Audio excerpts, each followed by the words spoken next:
നമസ്കാരം, ഏവർക്കും പുതിയ വീഡിയോയിലേക്ക് സ്വാഗതം. ഇന്നൊരു ഇൻഡിപെൻഡൻസ് ഡേ സ്പെഷ്യലാണ്. കാരണം സാധാരണ നമ്മൾ ഈ ദിവസം വീഡിയോ ആയിട്ട് വരാറില്ല. എന്നാൽ ഇന്ന് ഇന്ത്യയുടെ ഇൻഡിപെൻഡൻസ് ഡേ ആയതുകൊണ്ടും അത് നല്ല രീതിയിൽ ആഘോഷിക്കണമെന്നൊരു ഉദ്ദേശത്തോടു കൂടിയിട്ട് നിങ്ങളുടെ മുന്നിലേക്ക് നിങ്ങൾക്കായി നമ്മൾ പുതിയൊരു വീഡിയോയുമായി വന്നിരിക്കുകയാണ്. ഏവർക്കും വീഡിയോയിലേക്ക് സ്വാഗതം. INS വിക്രാന്ത്. സാധാരണ നമ്മൾ എക്കണോമിക് ഡെവലപ്മെൻറ്റ് അല്ലെങ്കിൽ ഇൻഫ്രാസ്ട്രക്ചർ ഡെവലപ്മെൻറ്റ് ഇങ്ങനെയുള്ള വീഡിയോ ജോണേഴ്സാണ് ചെയ്യുന്നത്. ഇത് ഓൾ ടുഗദർ നമ്മൾ നിങ്ങളുടെ മുന്നിലേക്ക് ഒരു ഡിഫറൻ്റായിട്ട് ഒരു പുതിയ ജോണർ അവതരിപ്പിക്കുകയാണ്, ഡിഫൻസ് ഡെവലപ്മെൻറ്റ്. INS വിക്രാന്ത് എന്ന് പറയുന്നത് ഇന്ത്യയിലെ തന്നെ ഏറ്റവും പുതിയതായി ഡെവലപ്പ് ചെയ്യുന്ന ഒരു വിമാനവാഹിനി കപ്പലാണ്. INS വിക്രാന്ത് നിങ്ങൾ മുമ്പ് കേട്ടിട്ടുണ്ടാവും. അതായത് ഇന്ത്യയുടെ ആദ്യത്തെ എയർക്രാഫ്റ്റ് കരിയർ എന്ന് പറയുന്നത് വിക്രാന്ത് ആയിരുന്നു. ഇത് സത്യം പറഞ്ഞാൽ ഇത് വിക്രാന്ത് 2 ആണ്. വിക്രാന്ത് എന്ന് പറയുന്നത് ഇന്ത്യയുടെ ടെക്നോളജി കൊണ്ട് നിർമ്മിച്ച ഒരു കപ്പലാണ്. ഈ ഒരു കപ്പലിൻ്റെ വിശേഷങ്ങളിലേക്ക് പോകുന്ന മുമ്പേ നമ്മൾ ആദ്യം നോക്കേണ്ടത് എന്തുകൊണ്ടാണ് വിക്രാന്തിനെ പോലൊരു വിമാനവാഹിനി കപ്പൽ ഇന്ത്യക്ക് അത്യാവശ്യമെന്നതാണ്. ഇന്ത്യ എന്ന് പറയുന്നത് ലോകത്തിലെ ഏറ്റവും വലിയ 7ാമത്തെ രാജ്യമാണ്. അതുപോലെ തന്നെ ഫാസ്റ്റസ്റ്റ് ഗ്രോയിങ് എക്കണോമീസിലെ ഒന്നുമാണ്. ഇന്ത്യക്ക് ചുറ്റുമുള്ളതെന്ന് പറയുന്നത് ചൈനയും പാകിസ്ഥാനും പോലുള്ള ശത്രു രാജ്യങ്ങളാണ്. അവരൊരിക്കലും ഇന്ത്യയുടെ ഫ്രണ്ട്ലി നേഷൻസ് ആയിട്ടില്ല, അല്ലെങ്കിൽ ആവുമെന്ന പ്രതീക്ഷയും ഒരു നിയർ ഫ്യൂച്ചറിലില്ല. ചൈനയാണ് ഇന്ത്യയുടെ ഏറ്റവും വലിയ പ്രതിയോഗി. അതായത് ഏതൊരു സെക്ടർ എടുത്താലും, അത് എക്കണോമിക് സെക്ടർ എടുത്താലും ഇൻഫ്രാസ്ട്രക്ചർ സെക്ടർ എടുത്താലും ഇനി ഡിഫൻസ് സെക്ടർ എടുത്താലും നമ്മൾ മത്സരിക്കുന്നത് ചൈനയോടാണ്, അല്ലെങ്കിൽ ചൈന മത്സരിക്കുന്നത് ഇന്ത്യയോടാണ്. ചൈന കാണുന്നതും ഇന്ത്യയെ ഒരു വലിയൊരു അവരുടെ ഒരു ശത്രുവായിട്ട് തന്നെയാണ്. അതുപോലെ തന്നെ പാകിസ്ഥാനുണ്ട്. പാകിസ്ഥാൻ ഇടയ്ക്ക് അവിടെ കൂടെ നിന്ന് ചൊറിഞ്ഞൊരു പോകത്തേ ഉള്ളൂ. ഇന്ത്യക്ക് നോ മാച്ചാണ് പാകിസ്ഥാൻ എന്ന് പറയുന്നത്. ഇന്ത്യൻ നേവി എന്ന് പറയുന്നത് ഇന്ത്യൻ സമുദ്രാർത്ഥികൾ അല്ലെങ്കിൽ ഇന്ത്യൻ ഓഷനിൽ വളരെയധികം സുത്യർഹമായ സേവനങ്ങൾ നടത്തിക്കൊണ്ടിരിക്കുന്ന ഒരു നേവൽ ഫോഴ്സാണ്. ഈ നേവൽ ഫോഴ്സിന് അതിൻ്റെ ഒരു മൂർച്ച കൂട്ടാനായിട്ടാണ് ഈ വിക്രാന്ത് എന്ന് പറയുന്ന കപ്പൽ വരുന്നത്. നമുക്ക് ഇന്ത്യൻ നേവിയിൽ എടുത്തു കഴിഞ്ഞാൽ പണ്ട് കാലത്ത് വിക്രാന്തിൽ തുടങ്ങുന്നതാണ് നമ്മുടെ ഒരു എയർക്രാഫ്റ്റ് കരിയേഴ്സിൻ്റെ ചരിത്രം. അത് വിശാലിലൂടെ വിക്രമാദിത്യയിലെത്തി നിൽക്കുന്നു. വിക്രമാദിത്യ എന്ന് പറയുന്നതാണ് ഇപ്പോൾ കറൻ്റ്ലി ആക്റ്റീവായിട്ടുള്ള സർവീസിലുള്ള എയർക്രാഫ്റ്റ് കരിയർ. വിക്രമാദിത്യ നമ്മൾ റഷ്യയുടെ നിന്ന് വാങ്ങിച്ചതാണ്. അഡ്മിറൽ ഗോർഷ്കോവ് എന്ന് പറയുന്ന റഷ്യൻ നിർമ്മിത കപ്പലിനെ നമ്മൾ വാങ്ങിച്ച് അതിനെ മോഡിഫൈ ചെയ്ത് INS വിക്രമാദിത്യ ആക്കിയതാണ്. ചൈനയെ സംബന്ധിച്ച് നോക്കുകയാണെങ്കിൽ ചൈന ഇപ്പോൾ എയർക്രാഫ്റ്റ് കാരിയേഴ്സ് ഡെവലപ്പ് ചെയ്തുകൊണ്ടിരിക്കുകയാണ്. 2030 കൂടിയിട്ട് ഏകദേശം 7ഓളം എയർക്രാഫ്റ്റ് കരിയറാണ് അവർ ഡെവലപ്പ് ചെയ്യാനായിട്ട് ഉദ്ദേശിച്ചുകൊണ്ടിരിക്കുന്നത്. അപ്പോൾ ആ ഒരു പെർസ്പെക്റ്റീവൊക്കെ വെച്ച് നോക്കുമ്പോഴത്തേക്കും നമുക്ക് ഈ ഒരു എയർക്രാഫ്റ്റ് കരിയർ എന്ന് പറഞ്ഞാൽ അത്യന്താപേക്ഷിതമായ ഒരു സംഗതിയാണ്. ഏകദേശം 3ഓളം എയർക്രാഫ്റ്റ് കരിയറാണ് നമുക്ക് ഇന്ത്യൻ ആ ഒരു അതിർത്തി കാക്കാനായിട്ട് നമുക്ക് നീഡഡ് ആയിട്ടുള്ളത്. നമുക്കിപ്പോൾ 1 സർവീസിലുള്ളൂ. ഇനിയിപ്പോൾ വിക്രാന്ത് 2022 കൂടി വരുമെന്നാണ് പ്രതീക്ഷിക്കുന്നത്. അതുപോലെ തന്നെ ഒരു വിശാൽ എന്ന് പറയുന്ന ഒരു ഇൻഡിജിനിയസ്ലി ആയിട്ട് ഡെവലപ്പ് ചെയ്യുന്ന ഒരു മോസ്റ്റ് മോഡേൺ ആയിട്ടുള്ളൊരു എയർക്രാഫ്റ്റ് 2030 കൂടിയിട്ട് വരുമെന്നും പറയപ്പെടുന്നുണ്ട്.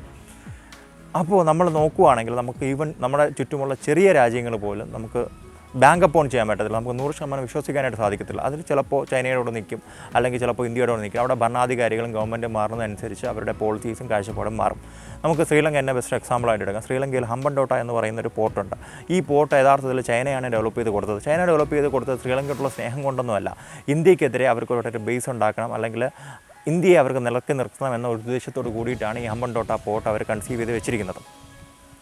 ഇനി നമുക്ക് നമ്മുടെ INS വിക്രാന്തിലേക്ക് വരാം. INS വിക്രാന്ത് എന്ന് പറയുന്നത് നേരത്തെ പറഞ്ഞതുപോലെ പൂർണ്ണമായി ഇന്ത്യയിൽ ഡെവലപ്പ് ചെയ്ത ഒരു കപ്പലാണ്. നമുക്ക് മലയാളികൾക്ക് ഏറ്റവും കൂടുതൽ അഭിമാനിക്കാവുന്ന ഒരു സംഗതി കൂടെയാണ് ഈ INS വിക്രാന്ത്. കാരണം ഇത് ഡെവലപ്പ് ചെയ്തത് അല്ലെങ്കിൽ ഇത് ബിൽഡ് ചെയ്തെടുത്തത് കൊച്ചിൻ ഷിപ്പ് യാർഡാണ്. ലോകത്തിലെ തന്നെ ഏറ്റവും മികച്ച ഷിപ്പ് യാർഡ് അല്ലെങ്കിൽ ഷിപ്പ് ബിൽഡിംഗ് യാർഡുകളിലൊന്നാണ്, അല്ലെങ്കിൽ കമ്പനീസിലൊന്നാണ് ഈ കൊച്ചിൻ ഷിപ്പ് യാർഡ് എന്ന് പറയുന്നത്. ഈ കപ്പലിന് ഏകദേശം 262 മീറ്റർ നീളമുണ്ട്. അതുപോലെ തന്നെ 63 മീറ്റർ വിഡ്ത്തുണ്ട്, 25 മീറ്റർ ഡെപ്തുണ്ട്. ഈ ഒരു കപ്പലിൽ നമുക്ക് ഏകദേശം 56 km/h, അതായത് 30 knots വരെ സ്പീഡ് അച്ചീവ് ചെയ്യാനായിട്ട് സാധിക്കും. ഈ കപ്പലിൽ നമുക്ക് 40ഓളം എയർക്രാഫ്റ്റ് കൊണ്ടുപോകാനായിട്ട് സാധിക്കും. അതുപോലെ തന്നെ 10ഓളം ഹെലികോപ്റ്ററും ഇതിൽ ഉപയോഗിക്കാനായിട്ട് സാധിക്കും. നമ്മൾ ഇതിൽ മെയിൻലി ഉപയോഗിക്കുന്നതെന്ന് പറഞ്ഞു കഴിഞ്ഞാൽ MiG-29 സീരീസിൽപ്പെട്ട എയർക്രാഫ്റ്റ് കരിയേഴ്സിന് വേണ്ടിയിട്ടുള്ള വിമാനങ്ങളാണ്. നമ്മൾ നേരത്തെ ഉദ്ദേശിച്ചത്, അതായത് ഇന്ത്യ ഗവൺമെൻറ് അല്ലെങ്കിൽ നേവി നേരത്തെ ഉദ്ദേശിച്ചത് സുഖോയ് 33 വേണമെന്നായിരുന്നു. പക്ഷേ ഇതിലുപയോഗിക്കുന്നത് സാധാരണ രീതിയിലുള്ള സ്റ്റീപ്പ് ജമ്പിങ് ആയിട്ടുള്ള ആ ഒരു മെത്തേഡാണ്. കാരണം വിക്രാന്തിന് ഇലക്ട്രോ മാഗ്നറ്റിക് കാറ്റപ്പോൾട്ട് സിസ്റ്റം ഇല്ല. നമുക്ക് ഭാവിയിൽ വരുന്ന വിശാലിനതുണ്ട്. കാരണം ഇതെന്ന് പറഞ്ഞാൽ കുറച്ചുകൂടെ എക്സ്പെൻസീവാണ്. പിന്നെ ഈ ടെക്നോളജി എന്ന് പറയുന്നത് വളരെ സോഫിസ്റ്റിക്കേറ്റഡ് ആണ്. അതിന് സമയമെടുക്കും. ഈ ഒരു കപ്പൽ എന്തായാലും അതില്ല. അതുപോലെ തന്നെ ഇതിലുപയോഗിക്കുന്ന എയർക്രാഫ്റ്റിൻ്റെ ആ ഒരു റഡാർ എന്ന് പറയുന്നത് ഹെലിബോൺ എയർലി വാർണിംഗ് സിസ്റ്റമാണ്. ഈ കപ്പലിന് പവർ നൽകുന്നത് ഡീസൽ ടർബൈൻസും ഗ്യാസ് ടർബൈൻസുമാണ്. 4 ജനറൽ ഇലക്ട്രിക്കൽസിൻ്റെ ആ ഒരു ടർബൈൻ സിസ്റ്റമാണ് ഇതിലുള്ളത്. ഏകദേശം 80 മെഗാവാട്ട് പവർ ഇതിലൂടെ പ്രൊഡ്യൂസ് ചെയ്യാൻ പറ്റും. അപ്പോൾ നിങ്ങൾക്ക് സ്വാഭാവികമായിട്ടും ചോദ്യം വരും, ലോകത്തിലുള്ള പല യുദ്ധവാഹന കപ്പലുകൾ ഇതിലൊക്കെ മച്ച് മോറല്ലേ? ശരിയാണ്, മച്ച് മോറാണ്, അല്ലെങ്കിൽ ഒത്തിരി കൂടുതലുമാണ്. കാരണം അതിൽ പലത് ന്യൂക്ലിയർ പവേർഡാണ്. ന്യൂക്ലിയർ പവേർഡിൽ നമുക്ക് മിനിമം ഒരു 900 മെഗാവാട്ടിൻ്റെ പവർ ഉൽപ്പാദിപ്പിക്കാനായിട്ട് സാധിക്കും. പക്ഷേ ഈ കപ്പലെന്ന് പറയുന്നത് നമ്മുടെ കൺവെൻഷണൽ ഷിപ്പാണ്, ഒരു ന്യൂക്ലിയർ പവേർഡല്ല. പക്ഷേ ഇനി വരുന്ന വിശാൽ എന്ന് പറയുന്ന ഒരു ന്യൂക്ലിയർ പവേർഡ് ഷിപ്പ് തന്നെയാണ്. അപ്പോൾ നമുക്ക് തുടക്കം എന്ന രീതിയിൽ നമുക്കിത് വളരെ മികച്ച ഒന്നാണ്. നമുക്ക് നേരത്തെ പറഞ്ഞതുപോലെ നമ്മളിത് തുടങ്ങിയിട്ടേ ഉള്ളൂ. അപ്പോൾ അതുപോലെ തന്നെ ഈ ഒരു ടെക്നോളജി ആർജിച്ച വളരെ കുറച്ച് രാജ്യങ്ങളെ ലോകത്തുള്ളൂ. അത് നമ്മൾ ചിന്തിക്കണം. ഇനി നമുക്ക് ഇതിൻ്റെ മറ്റ് വിശേഷങ്ങളെന്ന് പറയുന്നത്, ഇതിലെടുത്ത് പറയേണ്ടത് ഇതിൻ്റെ ആൻറ്റി ഡിഫൻസ് മിസൈൽ സിസ്റ്റമാണ്. അതിലുപയോഗിച്ചിരിക്കുന്നത് ലോങ് റേഞ്ച്, മീഡിയം റേഞ്ച്, അതുപോലെ തന്നെ ഷോർട്ട് റേഞ്ചിന് എല്ലാം കൂടിയിട്ടുള്ള ബരാക്ക് മിസൈൽസ് ഇതിൽ അതിൻ്റെ ഡിഫൻസിനായിട്ട് ഉണ്ട്. അതുപോലെ തന്നെ നമുക്ക് ഡിറ്റക്റ്റ് ചെയ്യാനായിട്ടുള്ളൊരു റഡാർ ടെക്നോളജി നമുക്ക് നൽകിയിരുന്നത് ഇസ്രായേലാണ്. അപ്പോൾ ഇസ്രായേലി ടെക്നോളജിയാണ് ഇതിൻ്റെ നമുക്ക് മിസൈൽ ഡിറ്റക്ഷന് വേണ്ടിയിട്ടുള്ള എല്ലാ റഡാർ വരുന്നത്. അതുപോലെ തന്നെ ക്ലോസ് അറ്റാക്കിന്, അതായത് ക്ലോസ് അറ്റാക്കിനായിട്ടുള്ള കുറേ വെപ്പൺസ് ഇതിലുണ്ട്. ഇതിൽ വരുന്നത് AK-630 എന്ന് പറയുന്ന ജോണറിൽപ്പെട്ട ഒരു 5000 bullets at A time fire ചെയ്യാൻ സാധിക്കുന്ന ഒരു ക്ലോസ് ഇൻ വെപ്പൺ സിസ്റ്റം ഇതിൽ വരുന്നുണ്ട്. അതൊരു മിസൈലിനെ സംബന്ധിച്ചിടത്തോളം മിസൈലിനെയൊക്കെ തറക്കാൻ ക്യാപ്പബിളുമാണ് ആ സംഗതികളൊക്കെ. അതുപോലെ തന്നെ അന്തർവാഹിനികളെ നമുക്ക് ട്രേസ് ചെയ്യാനായിട്ട് ഇതിൽ തന്നെ ഒരു സിസ്റ്റമുണ്ട്. അതുകൂടാതെ ഫ്രിഗറ്റ്സും ഡിസ്ട്രോയേഴ്സും ഇതിനോടൊപ്പം കാണും, അന്തർവാഹിനികളെ അല്ലെങ്കിൽ സബ്മറൈൻസിനെ ട്രേസ് ചെയ്യാനായിട്ട്. ഇതിൽ ടോട്ടൽ സോണാർ ടെക്നോളജി തന്നെയാണ് ഇതിൽ അന്തർവാഹിനിയെ ഡിറ്റക്റ്റ് ചെയ്യാനായിട്ട് ഉപയോഗിക്കുന്നത്. അതുപോലെ തന്നെ നമുക്കിതിനകത്ത് വരുന്ന ഒരു എൻജിനീയറിംഗ് ആ ഒരു സംഗതിയൊക്കെ നമുക്ക് കൊടുത്തിരിക്കുന്നത് ടാറ്റയുടെ എൻജിനീയറിംഗ് വിങ്ങാണ്.